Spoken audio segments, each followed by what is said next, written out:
Monsieur Huché Aliman, bonjour. Bonjour Franck Danon. Vous êtes journaliste, écrivain et vous avez mis sur le marché du livre depuis le 28 octobre 2013 une œuvre dénommée Douk Saga, Le Destin Fracassé. C'est exact. Quel accueil le public a-t-il réservé à cette publication? L'accueil a été, on va dire, formidable parce que c'est allé au-delà de mes expériences. C'est mon tout premier livre. Je suis peut-être connu comme journaliste, mais comme écrivain, non du tout. Alors, dès les premiers moments, il y a des gens qui, avant même que le livre n'arrive en librairie, il y a des gens qui étaient déjà en librairie pour aller demander. Il y en a même qui ont fait des histoires et tout ça, parce qu'ils voulaient tellement le lire. Donc, on va dire que l'accueil a été formidable. Et comment vous est venue l'idée justement d'écrire un livre notamment sur Douk Saga, un livre notamment sur l'histoire du coupé décalé? L'idée, elle est toute simple. Elle est arrivée en 2003. Je suis journaliste et quand Douk Saga est revenu pour la première fois pour faire la promotion du coupé décalé, le siège du magazine pour lequel je travaille était à la rue du Commerce. Un soir, il est arrivé autour de 18h30 et je me souviens lui avoir demandé comme ça, mais où est-ce que vous gagnez tout cet argent que vous dépensez dans le travail? La réponse qu'il me donnait me paraissait très évasive. Il m'a d'abord parlé d'ordinateurs qui vendaient, ensuite il m'a parlé de voitures qui vendaient. Je n'ai pas été très convaincu. Donc j'ai décidé à l'époque de faire une enquête journalistique pour essayer d'expliquer où et comment est-ce que les membres de la Jet Set gagnaient tout l'argent qu'ils dépensaient dans le travail. Mais c'est au fil des investigations que les informations se sont avérées trop importantes pour contenir dans un seul article, ni même dans deux. Donc c'est au fil des investigations que l'idée du livre est venue. Et donc, c'est un ouvrage qui a donc pris pratiquement 10 ans. 10 ans d'investigation, 10 ans de recherche. Pour parler de quoi finalement? 10 ans de recherche pour parler d'abord de la vie du personnage Douk Saga. Je veux dire, de sa naissance jusqu'à sa mort. J'ai commencé à l'écrire, comme je l'ai dit, de son vivant. J'ai interrogé une dizaine d'heures d'interviews. J'ai interrogé le Mola, j'ai interrogé Luno Versace, Serge Defalé, Jean-Jacques Comé. Je veux dire, je les ai tous interrogés pour avoir l'histoire de chacun. Maintenant, quand j'ai toute cette histoire-là, je fais maintenant mon travail de journaliste, vérifier toutes les informations qu'ils me donnent en interrogeant parents, amis, la mère de Douk Saga, enfin, tous ceux qui étaient autour d'eux pour ne pas avoir me tromper dans le récit qui va être fait. Le titre est assez évocateur, Douk Saga, Le Destin Fracassé. Oui, c'est véritablement un destin fracassé parce qu'il a explosé en plein vol, il était au sommet de sa gloire. Et aujourd'hui, pour vous qui publiez une œuvre sur la vie du créateur du coupé décalé, quels sont pour vous les grands moments, les grands traits caractéristiques de sa personnalité et de sa vie de façon générale?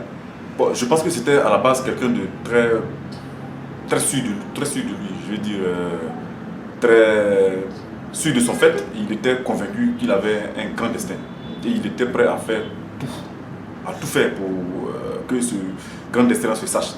Donc maintenant, après, au-delà de sa personnalité, au-delà du côté positif, il y a évidemment le côté sombre.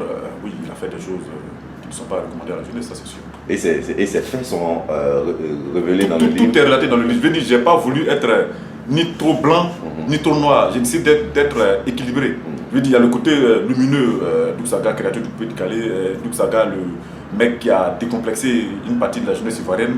Mais il y a aussi le Douk Saga côté sombre qui fait des choses pas très catholiques, ça c'est sûr. Un des sous-thèmes justement de votre œuvre parle de l'histoire interdite du coupé décalé. Oui, parce que le coupé décalé est une histoire interdite. Il y a ce qu'on montre sur scène, mais il y a l'envers du décor. Quand je parle tout à l'heure de comment est-ce que les gens gagnaient leur argent pour dépenser dans le travail et tout ça, ça c'est une histoire interdite. Je veux dire, cet argent il le gagnait en France, mais de façon pas très licite d'ailleurs. Et c'est toutes ces choses-là que le livre raconte en fait. Mais est-ce que à la suite de la sortie de l'album, vous n'avez pas eu, je veux dire, des réactions négatives? Puisque si vous mettez en avant toutes ces histoires interdites, il va de soi que certains acteurs du milieu ne puissent manifester un certain mécontentement. Oui, ça c'est ce qui devait être, mais comme je l'ai dit tout à l'heure, je les ai tous interrogés. Donc, à la limite, quand il y a des non-dits, moi j'interroge d'autres personnes pour avoir la bonne version. Donc oui, ça les a surpris que je sois allé aussi loin, mais bon, en même temps, moi, je fais mon travail de journaliste. Un des grands pans ou une des grandes interrogations qui ont plané dans la tête du public, c'est, je veux dire, la grosse polémique qui a entouré la mort du créateur du coupé décalé. Est-ce que votre livre ouvre un peu la lumière sur... Oui, il y a tout un chapitre sur les causes de sa mort et tout ça. Moi, j'ai fait une enquête à la Colombo, à la lieutenant Colombo. J'ai été au Burkina, j'ai été en France, J'ai eu plusieurs dossiers médicaux qui parlaient de sa mort. Ouais. J'ai aussi rencontré des mystiques, au Burkina notamment. Il y a des mystiques que j'ai rencontrés qui me donnent une autre version. Donc il y a différentes versions. Mais moi, je m'en suis tenu qu'à ce qui est démontrable scientifiquement. Je veux dire, ce que les dossiers médicaux me disaient. Ouais. Aujourd'hui, pour vous, quel héritage laisse le créateur du coupé décalé? Je pense qu'il laisse un héritage déjà un héritage musical. Déjà, le coupé décalé, c'est devenu l'une des identités musicales de la Côte d'Ivoire à côté du Zouglou. Déjà ça, au-delà de l'aspect musical, il y a aussi le fait qu'il a vraiment décomplexé les jeunes Ivoiriens. En matière d'habillement notamment. Je veux dire, avant l'avènement du coupé décalé de Douk Saga, les maîtres en matière de sap, comme on dit, c'était le Congolais. Je veux dire, c'était le Congo, Kinshasa qui donnait le là et toute l'Afrique suivait. Aujourd'hui, les jeunes Ivoiriens osent en matière de vêtements. Même en musique, avant, tout était fait sur papier à musique. Je veux dire, pour chanter, il fallait être chanteur et faire des mélodies. Aujourd'hui, je ne dis pas que c'est forcément bon, mais tout le monde peut se permettre de pousser la chansonnette, même quand on n'est pas sûr d'être dans le tempo. C'est peut-être pas bon, mais au moins ça permet aux gens de s'exprimer. Okay.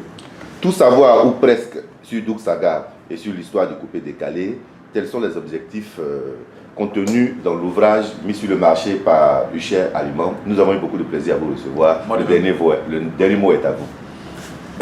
Dire aux jeunes qu'il faut lire ce livre, en tirer des leçons, parce que on est dans une république de la rumeur, on est dans le temps des rumeurs. Je veux dire, tout ce qu'on... Il y a des infos, une grande partie des infos qu'on a ne naissent que de la rumeur. Je veux dire, ça ne repose sur rien. Donc, pour une fois qu'il y a un livre qui parle de l'histoire du coupé décalé, il faut le lire et surtout en tirer des leçons de vie. Parce que j'ai l'impression qu'il y a une partie de la jeunesse qui pense que tout est facile et qu'il faut faire des choses pas très catholiques et puis gaspiller de l'argent se faire voir. Non, la vie est beaucoup plus compliquée que ça. Il y a, même dans l'histoire du coupé décalé, il y a de la souffrance. Il y a de la souffrance dans leur façon de vivre. On ne le sait pas toujours. On croit que tout ce qui les entoure a été facile. Non, il faut vraiment le lire et en tirer des leçons de vie. Merci, Usher. Merci, Francky.